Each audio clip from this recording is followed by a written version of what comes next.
Longley. Greetings, I'm Kiana Watson. Hi, I'm Zoriana Hughes. Greetings, I'm Nia Morgan, and for all things FAMU Athletics, check out the O&G StrikeZone on Wednesdays at the Black College Sports Network. Go Rattlers! All right. Couldn't do anything better but to lead in that segment with the shout out from some of our favorite softball players from the 2024 season. And with that, we say hello and welcome back to the show, Coach Brittany Beall, and the head coach of our softball team. And we are 2 days away from the start of the 2025 season. Coach, are you excited? It's here. It's game week. I'm excited, really excited. We prepared well, so I'm ready to hit the field. What has been the early, obviously once you turn the calendar over into 2025, it's go time. What's it like? What's it been like over the past month of preparation for the team and for you? It's been good. The girls really came back over Christmas break and they were ready to hit the ground running. It was just a very sense of calm, but the expectations were high. And they were very adaptable, and they wanted to make sure that they were doing everything that they needed to do, in the classroom and on the field, in the weight room to prepare for the season. So, coming at practice, they want to play a game. They're eager, excited. They said, we're done with practice. We just want to play. So when you hear, your student athletes say they want to play, then they're ready. Mm-hmm. For you, Coach, what is... and I don't know if there's you're a very accomplished coach in the sport of softball, moving from high school to college and taking over a program. What have been some of the challenges for you over the past few months? Things that maybe you've had to get used to, things that you had to do differently. What's the process been like for you in the adjustment period going into your first season? I think just for me, I am a overthinker, overanalyzer. So I kind of like things a certain way, just on the administrative side of things. And it's nothing, I think everybody's been super helpful, from, AD Suggs to our SWD, Brittany Johnson, everybody in the admin. They've been super helpful. So just like any other job, just understanding that transition and understanding, how the things work. So I feel like, going into the first game, we were able to break things down of what was needed, what was not needed, so that we can have this week or have these last 2 weeks focusing on just ball work. So I think just the transition, like I said, of just having something new, which is, it's new. But I think just seeing the production on the field, makes all these late days and early mornings all worth it. Because sometimes we put in 12-hour days. And like I told my assistant, it's going to pay off in the end. It's going to be hard in the beginning. We're going to have to grind. We're going to have to sometimes no sleep. But again, it's definitely going to pay off in the end. Nice. Go ahead, Kelvin. Coach, I want you to talk about your spring preparation. And my understanding is that you had a orange and green game recently. Yes. And maybe you had a celebrity coach as the umpire. And I want you to talk about Coach Cozy and how his balls in strike and I'm joking. I know that he has done that for the NCAA baseball and stuff. But just kind of talk about your preparation and how was Coach behind the plate, if he was behind the plate. He was okay. No, he was fine. I talked to him today and I said, man, you didn't give me any feedback. So he gave me a little bit of feedback. He's like, I gave one girl a ball when it should have been a strike. And I was like, no, Coach, you gotta be tough because we're going to go into this game. But just seeing him behind the plate and him supporting and, him just saying, hey, anytime you want me to come out, I'll love to give you guys the real game-like situation. So to me, that meant a lot to have that support from somebody from, our coaching staff. To be able to come and, share his expertise in that end and just to kind of get them to feel like we did the whole jerseys. So everybody had separate jerseys. At first we talked about, we'll just wear a practice jersey. But I was like, no, let them put it on and let them see how it felt or feels.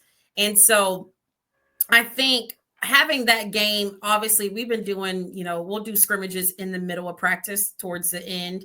So they've been seeing live pitching since we came back. So at least we do live pitching 2 days, 3 days out of the week. And I think on Monday for the scrimmage, we went 5.5 innings. So just to be able for them to understand that they're going to be mistakes, and we want to talk about those mistakes now. So we have a big thing about, stopping practice and just letting us collaborate and telling them why we're doing something, but also letting them have a little piece in that because they're the one that's playing the game. Of course, we as coaches, we can prepare. We've helped them. We've gave them all the resources that we possibly can. But I feel like for them, sometimes student athletes want to have a voice, and it's good to be able to break plays down. And one day we spent, I think, an hour just breaking down our first and thirds, breaking down pickles, and to see the frustration. It was a little bit of frustration because they wanted to do better. They wanted to know more. And we just kind of say, hey, it's going to happen. It's going to happen in the game. Mistakes are going to happen. But how you respond, that's how we want to make sure that where we compete at, we respond back, whether that be offensively, defensively, and just try to compete every game that we step on the field. So talk about your upcoming tournament and what you expect and what would you like to see from this team. Have you set your pitching rotations? Are there any limitations? Are you going to experiment? Just kind of talk about how you approach these, your first few games. So we go to Mercer. The first game we'll play is Austin P. We'll play them Friday about 1:30. Saturday we play St. Joseph's and Mercer, and then we'll come back again and play Austin P on Sunday. So we've been putting our starting 9 as defense on the field. And again, I told the girls, we can only play 9 on the field, but at the same time, you be ready because I think we have, a good roster that can be interchanged at any given moment. So that's on the mound, that's behind the plate. I mean, we're very fortunate to have almost 2 in every position. So that's always a plus. And I just said, hey, when your time is called, you be ready. So, looking at our pitching, we have the entire pitching staff coming back. We got, number 1 preseason pitcher of the year, Zoriana Hughes. And then we also have Sam Smith. She was also a preseason SWAC award. We have Lauren. We also have Amari Brown. She is a JUCO transfer from Pola behind the plate. We got catchers. I mean, it's just very nice to see us be able to interchange it. And we do a lot in practice. So we try to put them in those pressure situations so that if they do get called in the game, they know exactly what play that needs to be ran. They know what they need to do for that specific position. Coach, I'm interested in how your offense, what do you think it's going to look like? What would you like for it to look like? Is it diverse? Is it kind of fabricate runs, or do you have some power? Do you think it's balanced? Talk about that. I think it's balanced. We got some slappers. We got some runners for sure. I think we'll have about 4. We'll have 4 lefties in the lineup. 2 is just nothing but drop the ball, put the ball on the ground and run. We got some another big time long ball lefty that can stroke the ball. We got a big girl we call her Big Lex. She can hit the shed a few times. So I told her, I said, you should hit over 10 home runs this season easily. So we got a really, really good balance. We've been working a lot on just hitting line drives, just pounding the ball. Because again, quality at bats mean a whole lot. So you can go up there and you can foul off 6 balls. You can force some, 4 strikes, foul balls, just have quality at bats. So I think just having them understand that their presence in the box is going to matter. Seeing pitches is going to make your pitcher from the opposing team work harder. So I think their mindset is I'm going to do whatever I need to do to get on base and to make sure that I have a quality at bat. So offensively, like I said, I think we're balanced from top to bottom. Okay.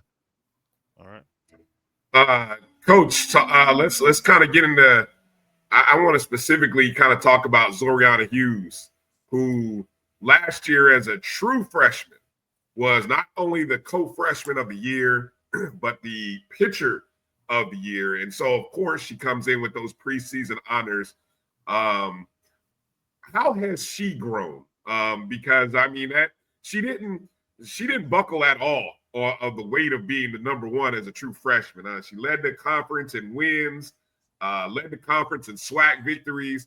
She went to the mound. She was a warrior out there. How has she grown, and what kind of things have you talked to her about? How can you help her improve? I know there's always an area for improvement. So what's season 2 look like for Zoriana?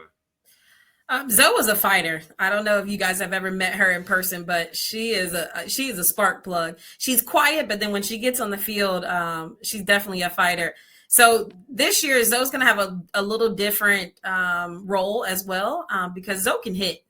I mean, that girl can hit. She can stroke. So when she's on the mound, she's going to be in the lineup because she is a lefty too. A lot of people don't realize that she's a lefty hitter. She can slap and she can hit the ball. So having her having her contribute to the team offensively, I think is going to help her. And I told her, I said, the moment that it gets a little dicey where you get a little, because that's why pitchers don't hit, because again, it's an emotional transition going from offense to defense. But again, I'm going to give her that opportunity and see how she does. But she's a great girl on and off the field. And she's very, like I said, she's a fighter, definitely a fighter. And speaking of, and moving over to Samantha Smith, who made second team preseason, but she was a heck of a pitcher herself and a heck of a hitter last year as well. And I mean, you kind of talked about having her or having Zoe kind of doing both. Sam did both last year. Is essentially that our 1-2. I mean, on any given weekend, I'm sure you're thinking we're going into a 3-game, 4-game series with Zoe and Sam, right? Talk a little bit about Samantha, if you will. Yeah, she's a different type of beast. She's very hungry for the game. She doesn't play around in practice. She takes practice just as much as she probably would take a game. So having her stick in the lineup and also having her on the mound is huge. Like I said, I think we're very fortunate to have all of our pitchers can hit. All of our pitchers can hit. And I know for sure Amari and Sam will probably play a little bit more infield than probably Lauren and Zoe. But again, like I said, I can put Zoe at second base. We've also had Lauren at second base. So just being able to kind of intertwine them into the lineup if possible. If we need to bring in another DP at the bat, if something's not working, I think that I feel, and our coaching staff feel very confident that they can play. Amari Brown, like I said, she's a JUCO transfer as well. She's a great athlete. She can play second. She can play third. She can play short. So she's going to have a lot of time on the field when she's not pitching, because again, like I said, her stick is also phenomenal. So being able to have all those weapons on offense and then having all those weapons on defense, I think overall, we're going to be very balanced, and we're going to have some tough competition in the beginning. Like I said, we play Austin P, then we come back and we'll go to Atlanta to play in the HBCU Classic against, all the MEAC teams. Then we also will come back. We'll play Florida State, Texas A&M, Southeastern Louisiana, and then we'll go to Florida. So looking at the top part of our schedule, we're going to get some competition. I mean, it's going to be real competition. And I told the girls, just like everybody puts their pants on, you go put your pants on the same way. We have a ball, we got a bat, we got a glove, and we're going to work on the things that we need to work on as a team for us to be able to compete. And then after that, we'll come back for the SWAC. So I think the preparation in the beginning of the season is going to do us good in the end. In terms of senior leadership, because obviously Samantha being a senior, and then you have Brianna Duggins, who first baseman, first team all SWAC. She's also a senior.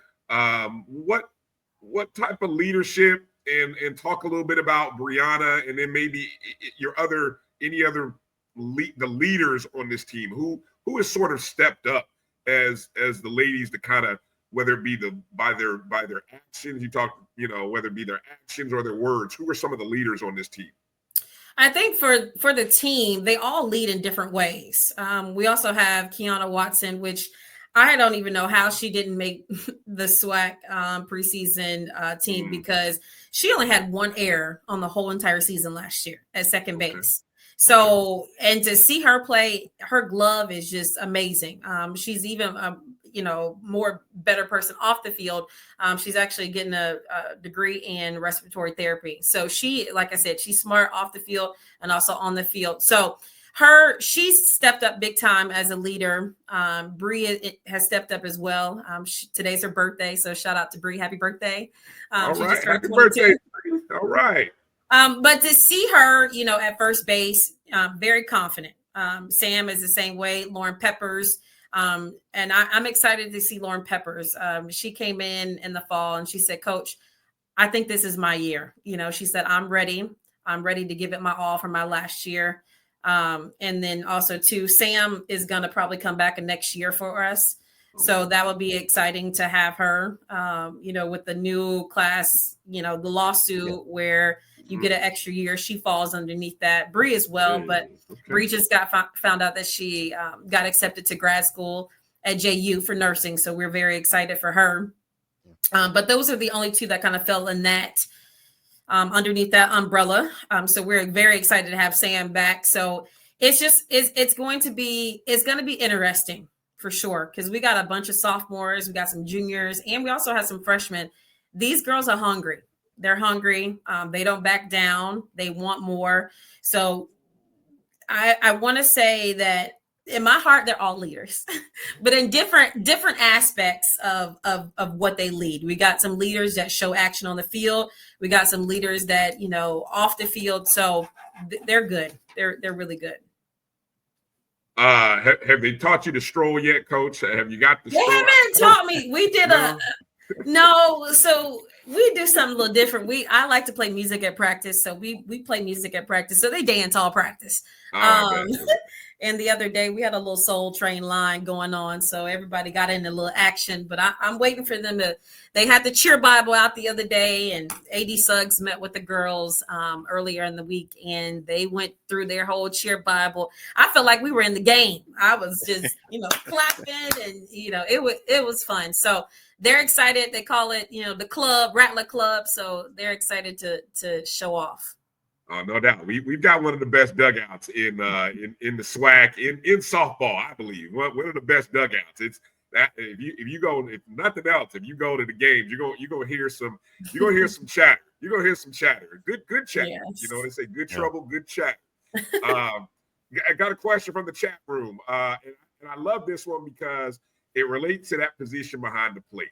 And Coach, what your grad assistant, friend of the program, Nia Morgan. I call her the Iron Woman because was it 2 years ago, Kelvin, when she was behind the plate for every pitch? 2 years, I think it was 2 years ago, which was like that's a lot. So, so when I it's so much love and respect for Nia, but what's the catching position gonna be? Be different not having her behind the plate, but what's it looking like this year behind the plate? So again, we have Lexi. Like I said, she's a JUCO transfer from Chipola. We also have Kayla Alexandri. She is also a senior as well. And we also have Tiana Davis. So we got 3 catchers, and we've been working them. We've been working them. And they have been very receptive to everything. And Nia, I hats off to Nia Morgan, because she has, transitioned into, her coaching realm. And she has been working them and giving constant feedback. Hey, you got to do this. Hey, you got to do that. So just having her be a part of this. And then, we got Coach Jess, she's pitching coach. And then we also have Denver Bryant helping us out as well. So just to be able to have that support and that help, when we break off into practice with outfield, and I'm primary with outfielders, Denver's with infielders, Coach Jess is with the pitchers, Nia has the catching. So just to be able to have that 30 minutes of just nothing but just specialized training I think to me has helped us out tremendously, just to have that extra help. So Catching, I think we're going to be good. We're going to be good. Just the rotation of those three. Like I said, we're going to be good. So catching will be fine. All right. What else you got, Kelvin? Well, the only thing I want to ask, Coach, is do you feel like this team is prepared and ready for the game? Did you have enough time with your? I mean, time is the time, Ashley. But do you think that you got what you want to accomplish preseason? Yeah, I think most definitely. We've been going over scouting reports all week leading up to this. We had girls come in and watch film. All of our coaches, I feel like I've been, watching film. I feel like a football coach, film. We've been watching film. So I think we're prepared. We're definitely prepared. We went over the hitters. We went over the pitchers. So they feel prepared. And that's something that our pitching coach told them today is like, we want to be able to give you all the resources that we have. So when we leave tomorrow, we're also going to go to Mercer and practice. And then we're going to go back into the hotel room and the conference room. And we're just going to make sure that they're prepared. That's my number one thing is making sure they mentally and physically, they're prepared to step on the field. Okay. What do you need from Rattler Nation? How can Rattler Nation support the program? Obviously, I know our alumni base up there in Middle Georgia. I know they'll be there. I know they'll be supporting. But what can, as the season gets going, what can Rattler Nation do for you? Just support us. Be there. Fill the stands up. We're excited about the Texas A&M game. We're actually going to have an operations meeting tomorrow with the admin team just to kind of prepare for that. But we're excited. We just need all the love and support. And the alumni have helped out. Like when we go to Macon, we're going to meet up with the alumni. Same thing in Covington. So we're excited to get on the field, and we just need all the love and support that we possibly can. And just hopefully you guys can come out and see the girls shine on the field. Good stuff. Good friend of the program, Erie Young, already said the 05 championship team, they're going to be there. They're making plans already, Coach. They're already making plans on being there, golf for it. I love it. Thank you, Eria. I love it.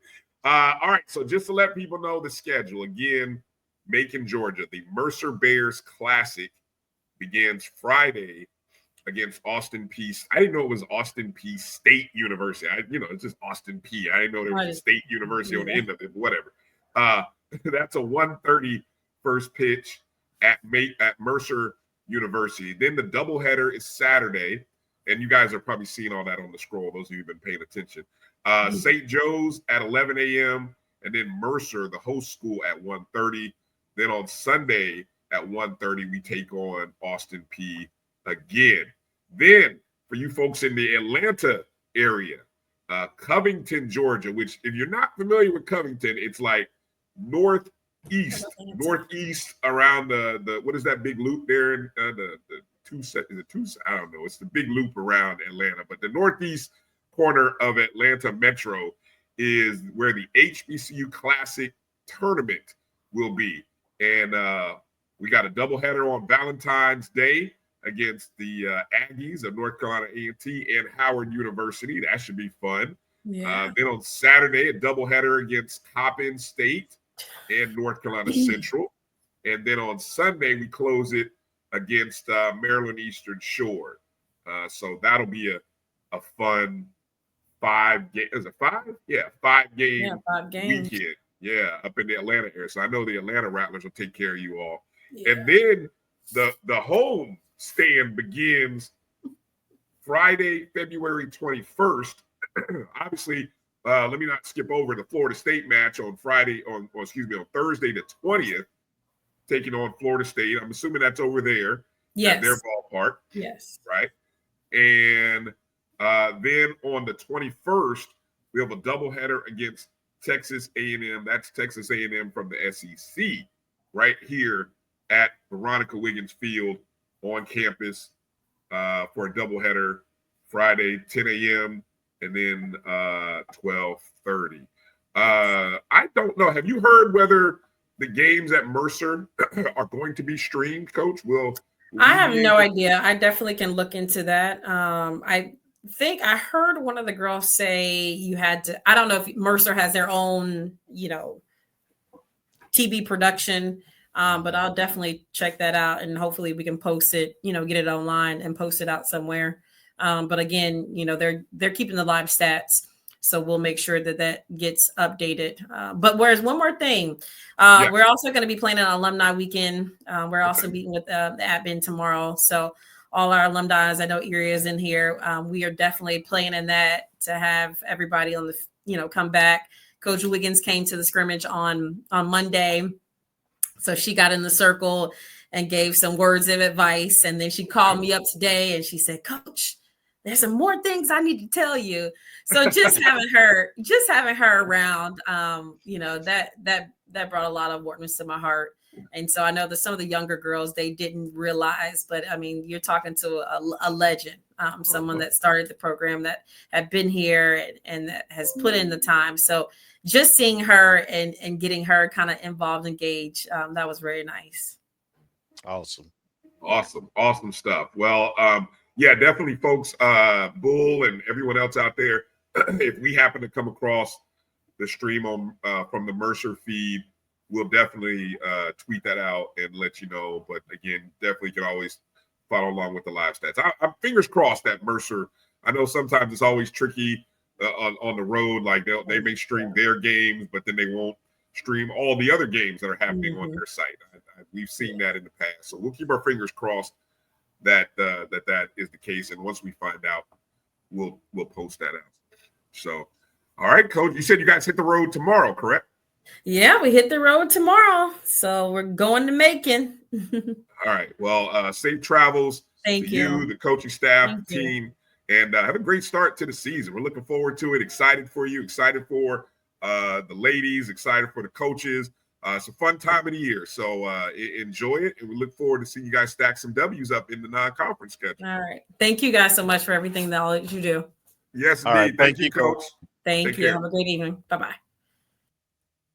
All right. Good stuff. Great schedule, Kelvin. What do you think of that schedule? It's a loaded schedule. I love it. It's true to form to previous schedules in the sense that it's competitive. They will be challenged early. It has served us well. We've got a lot of championships in softball over the years. So I love that it's regional friendly. So it is, Mercer, Atlanta areas where, Rattlers are and can get to fairly easy. And then, of course, the Florida State tournament returning home. So I think it's just the right cup of tea for, a team. This is an experienced team, new staff, but a pretty experienced team. So I'm looking forward to it. I'm excited, man.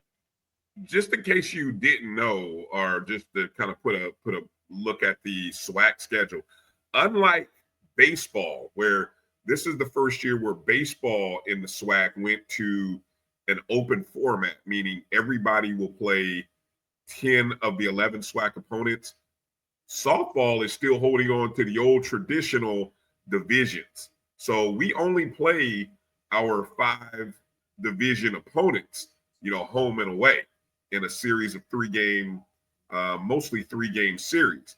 So, it'll be interesting to see if eventually softball will move to doing what baseball did, which is giving you an opportunity to play everybody at least once. But we'll see.